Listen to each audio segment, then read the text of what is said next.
In the grim darkness of the far future, there is only war. Yet, even amidst endless conflict, there are powers far greater than mortals can comprehend.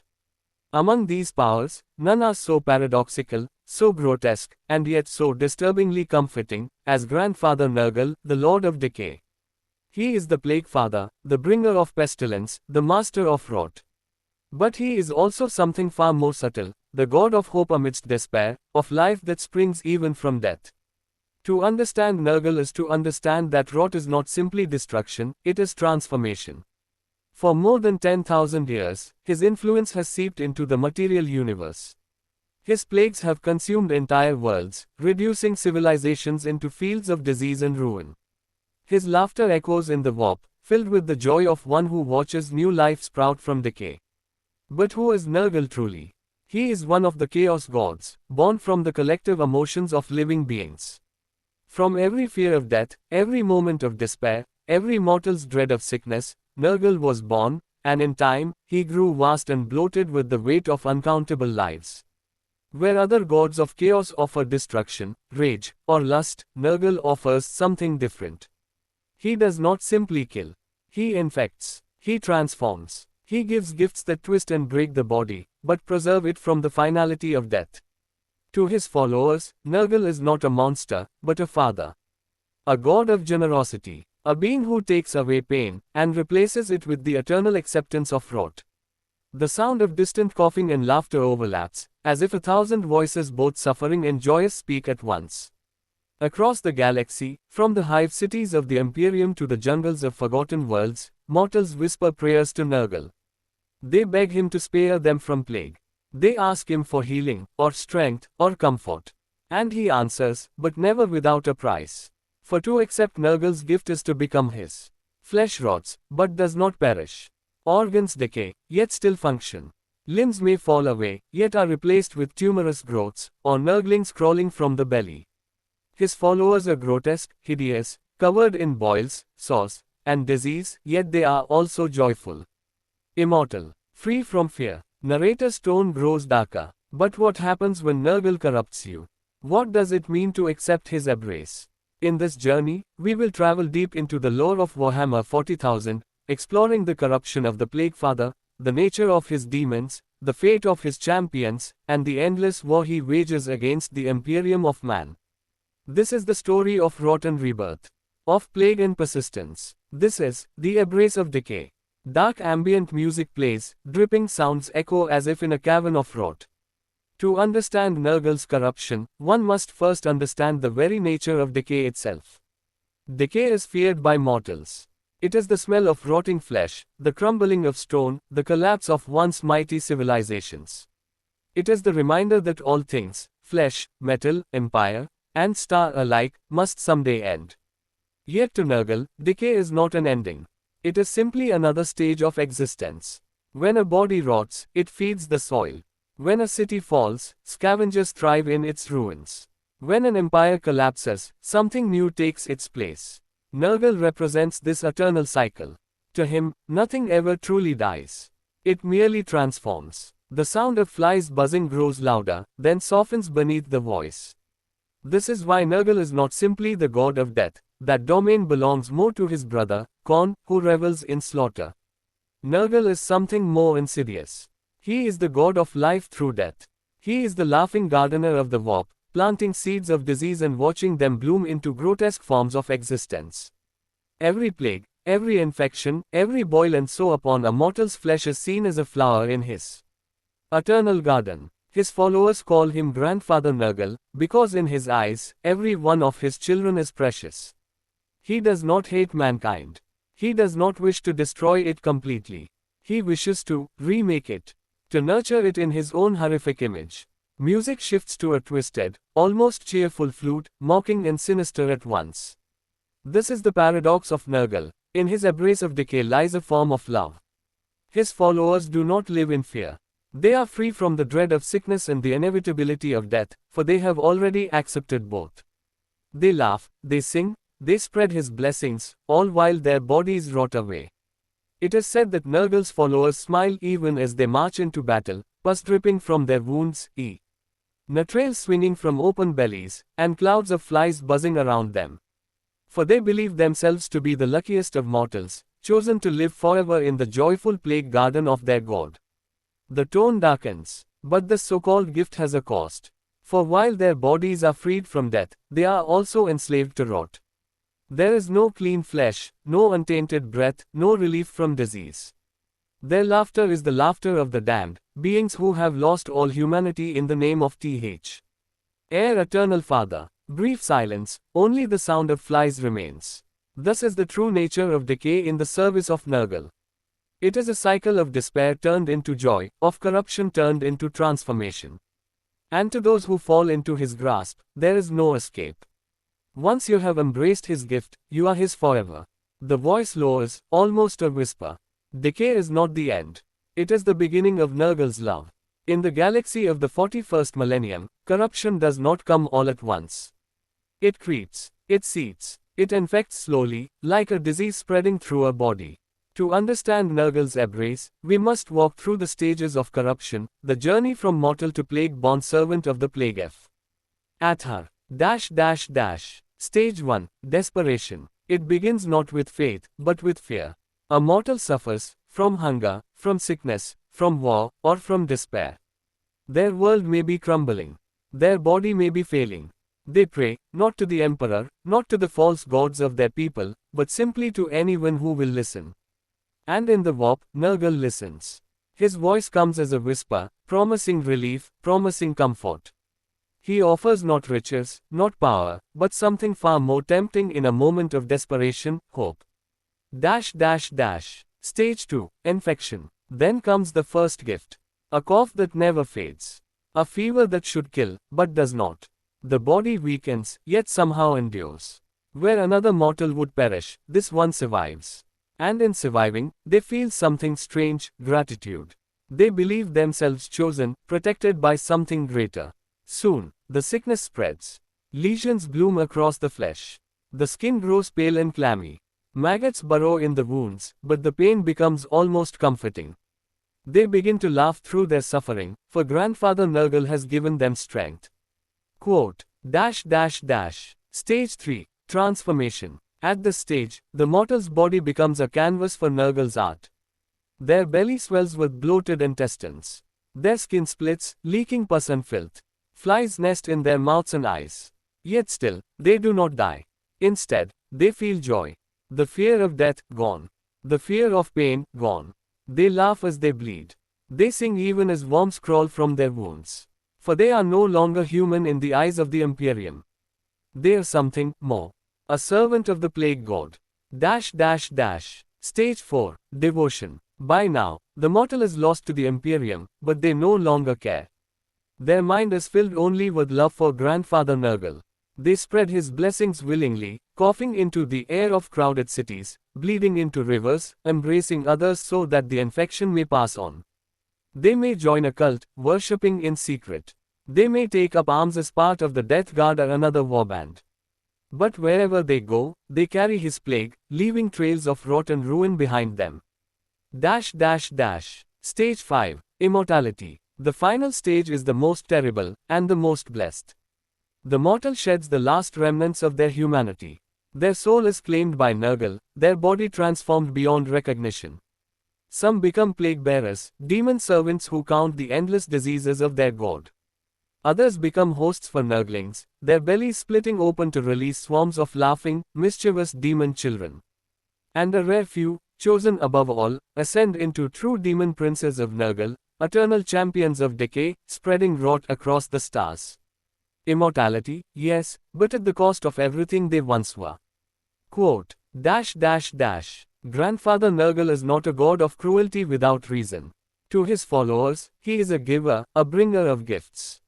Yet these gifts are not jewels, or weapons, or gold. They are far stranger, far more grotesque. To Nurgle, his gifts are the diseases and plagues that he pours into the galaxy. Every infection is a blessing.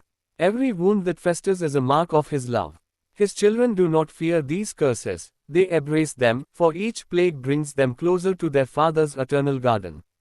Quote, The plagues of Nurgle. It is said that Nurgle has created more diseases than there are stars in the galaxy. Each plague is unique, crafted with a twisted sense of artistry. Some kill within hours. Others linger for generations, slowly eating away at societies until nothing remains. Among his most infamous gifts are the Destroyer Hive, a swarm of demon-infected insects that consume entire armies. The Rot of Ages, a wasting disease that drains the strength from warriors until they crumble to dust. Nurgle's Rot, his most sacred blessing, a plague that not only kills the host, but transforms their soul into a plague-bearer demon in his service. To mortals, these are horrors. To his followers, they are miracles. Immortality through decay. Nurgle's greatest gift is not death, but freedom from it. His followers cannot die in the normal sense. Their bodies are rotting husks, bloated, diseased, riddled with infection, yet they endure. A warrior of Nurgle may take wounds that would kill 10 men, yet rise again, pus dripping from open guts, flies buzzing around torn flesh. To them, pain is nothing. Fear is nothing. They are eternal, for Grandfather Nurgle does not allow them release.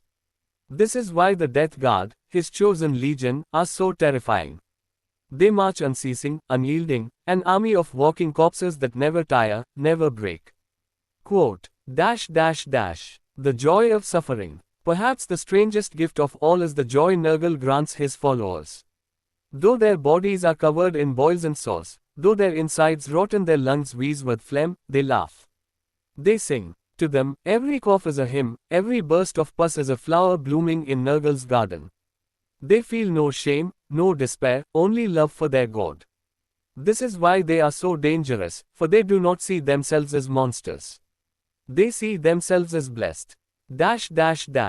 Nurglings, children of decay. From his followers' bodies, another gift is born, the mischievous, giggling creatures known as Nurglings. These tiny demons crawl out from swollen bellies, spring from boils, or nest within open wounds. They are playful, childlike, yet utterly corrupted. They dance, laugh, and bite at their enemies, spreading disease with every touch. Though small, they embody the essence of Nurgle's love, grotesque, infectious, and eternal. Quote, The curse of devotion. But there is always a cost. Those who bear Nurgle's gifts cannot return to their old lives. Their families recoil from their foul stench. The Imperium hunts them as abominations. Even death is denied to them, for their souls are claimed by Nurgle the moment infection takes hold. They may laugh, they may rejoice, but they are lost forever. Their joy is a cage, their laughter a chain. Quote, Background fades into a mix of coughing, buzzing flies, and distorted, childlike giggling. These are the gifts of Nurgle. Plagues without number, immortality through rot, laughter through pain, children of decay born from swollen wounds. To his followers, these are miracles. To his enemies, they are nightmares. But whether you see them as blessings or curses, one truth remains: once you accept Nurgle's gift, you can never be free again. Quote, In the warp, Nurgle's garden festers. It is a place of endless decay, swamps of filth, forests of rotting trees, rivers of pus, skies darkened by buzzing flies. Yet, in this grotesque paradise, his children thrive. These are the demons of Nurgle, manifestations of his power, shaped from the rotting essence of the plague god himself. Each demon reflects a different aspect of Nurgle's love, his generosity, his pestilence, his laughter, his corruption. To face them is to face not just monsters, but the living embodiment of disease and decay. The Great Unclean Ones. At the heart of Nurgle's armies are the Great Unclean Ones. These massive, bloated demons are said to be the very image of Nurgle himself. Towering giants of rotten filth, their flesh hangs in folds of decay, their bellies split wide, spilling intestines onto the ground. Their skin crawls with maggots, their open sores ooze with pus, and yet their faces are always smiling, always laughing with a grotesque, fatherly joy. They are the generals of Nurgle's forces, but more than that, they are caretakers. To their lesser demons, they are like kindly uncles, guiding them, protecting them, and encouraging them to spread the Plague Father's gifts. In battle, they wield rusted swords the size of titans, or simply crush foes beneath their bloated weight. But their greatest weapon is not brute force, it is disease. Wherever they walk, epidemics blossom, infecting entire armies within moments. Quote, Plague bearers, the Toliman of Nurgle. Next are the plague bearers, also called the Toliman of Nurgle. These demons were once mortals, consumed by Nurgle's rot. When the disease claimed them, their souls did not pass into the warp to vanish, they transformed into plague bearers. Gaunt, cyclopean creatures with horns and distended bellies, they march in endless ranks. Each one carries a tally stick, endlessly counting and recording the diseases of the universe, keeping track of every infection, every death, every plague. Their voices drone in unholy unison, like an eternal funeral dirge, as they spread their master's corruption across the battlefield. They are the bureaucrats of decay, meticulous, patient, and horrifyingly eternal. Quote, Nurglings, children of rot. Perhaps the most infamous of Nurgle's demons are the Nurglings. Tiny, mischievous, and endlessly grotesque, these small creatures are spawned from Nurgle's source, or from the swollen bodies of his followers. With sharp teeth, squirming bodies, and childlike laughter, they swarm across the battlefield in giggling packs. Do not be fooled by their playful nature. Nurglings are parasites, nesting within wounds, biting at ankles, and spreading pestilence wherever they go. They leap onto enemies, clawing and biting, all while laughing with the innocence of corrupted children. It is said that even great unclean ones often carry them like pets, cradling them lovingly in folds of flesh. Quote, Beasts of Nurgle. Another of Nurgle's creations are the beasts of Nurgle, massive, slug-like creatures, dripping with slime and filth. Unlike the hateful demons of Khorne or the schemers of Tzeentch, beasts of Nurgle are playful. They do not kill out of malice, but out of joy. They bound across the battlefield like excited dogs, eager to make friends. But their friendship is lethal. When they embrace, their slime burns through flesh. When they play, their touch infects. Victims are smothered beneath their massive, rotting bulk, dissolved in pus and filth, as the beast happily purrs and giggles. Other servants. Nurgle's legions are vast. There are the plague drones, mounted demons riding enormous, rotting flies across the battlefield. There are bile pipers, who led demonic armies with sickly tunes played on pipes made of diseased innards. Each demon is unique, yet all share one truth. They are joyful, loving, and utterly devoted to Grandfather Nurgle. They do not see themselves as monsters. They see themselves as part of his great family of decay. Quote, Though Nurgle is worshipped by countless mortals, some rise above the rest. Some are chosen not merely to suffer his plagues, but to lead his armies, to carry his blessings across the stars. These are the champions of Nurgle, warriors, prophets, and monsters whose very names strike fear across the galaxy. Mortarion, the Death Lord. Foremost among them is Mortarion, Primarch of the Death Guard. Once, he was a son of the Emperor of Mankind, a Primarch forged in the fires of war. On the toxic world of Barbarous, he was raised among poisons and death, surviving where no mortal could endure. Even as a child, Mortarion was steeped in decay. When the Horus heresy tore the galaxy apart, Mortarion and his legion were trapped in the warp. There, they were consumed by a sickness that no medicine could cure. Dying, broken, desperate, Mortarion turned to the one being who offered salvation, Nurgle. The Plague Father answered. He remade Mortarion, and with him, the entire Death Guard. They became his chosen legion, immortal and rotting, yet stronger than ever. Today, Mortarion is a demon primarch, leading endless crusades of corruption against the Imperium. A towering, winged figure of rot, cloaked in filth, wielding his scythe silence. To his enemies, he is death incarnate. To his followers, he is the reaper of Nurgle's will. Typhus, the Traveler. Second only to Mortarion in infamy is Typhus, the Herald of Nurgle. Once known as Callous Typhon, he was a trusted captain of the Death Guard. But it was Typhus who carried within him the greatest gift of the Plague Father, the Destroyer Hive, a swarm of demon worms that live within his body, erupting from his armor to consume entire armies. Cursed with this eternal infestation, Typhus is both blessed and damned. He spreads pestilence across the stars, traveling from world to world as a dark prophet of decay. Wherever Typhus goes, plague follows. Entire planets are left as lifeless husks, reduced to festering graveyards by his passage. To Nurgle, Typhus is the perfect servant, eternally suffering, yet eternally devoted. Kugath Plaguefather, the demon artisan. Among Nurgle's demons, few are as infamous as Kugath, the Plaguefather. Once a Nurgling spawned from Nurgle himself, Kugath crawled from his master's cauldron and became obsessed with the art of disease. While Nurgle creates plagues with careless joy, Kugath is methodical, experimenting, refining, seeking the ultimate infection that can consume gods and mortals alike. Bloated and towering, Kugath hurls cauldrons of filth across the battlefield, drowning enemies in oceans of pestilence. He is the scientist of decay, forever searching for the perfect plague. Epidemius, the Toliman of Nurgle. Then there is Epidemius, the Toliman. This demon exists for a single purpose: to record every disease, every infection, every death caused by Nurgle's plagues. Riding upon a palanquin carried by Nurglings, Epidemius keeps the endless count, his tally growing with each life claimed. It is said that when the tally reaches a certain threshold, Nurgle's power swells, his demons growing stronger, his plagues spreading faster. To face Epidemius is to face inevitability, the certainty that all things will be counted, and all things will rot. Other champions. Beyond these legends, there are countless lesser champions.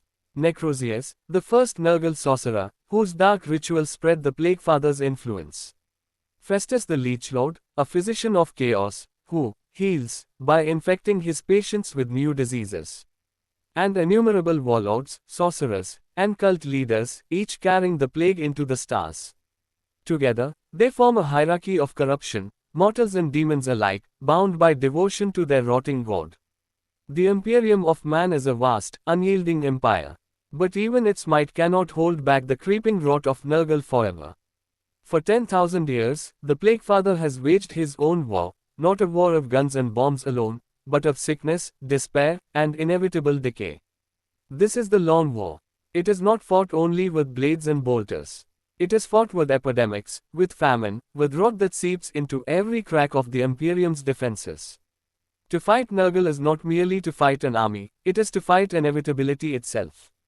The Siege of the Galaxy. Across a million worlds, Nurgle's corruption seeps into the cracks of human civilization.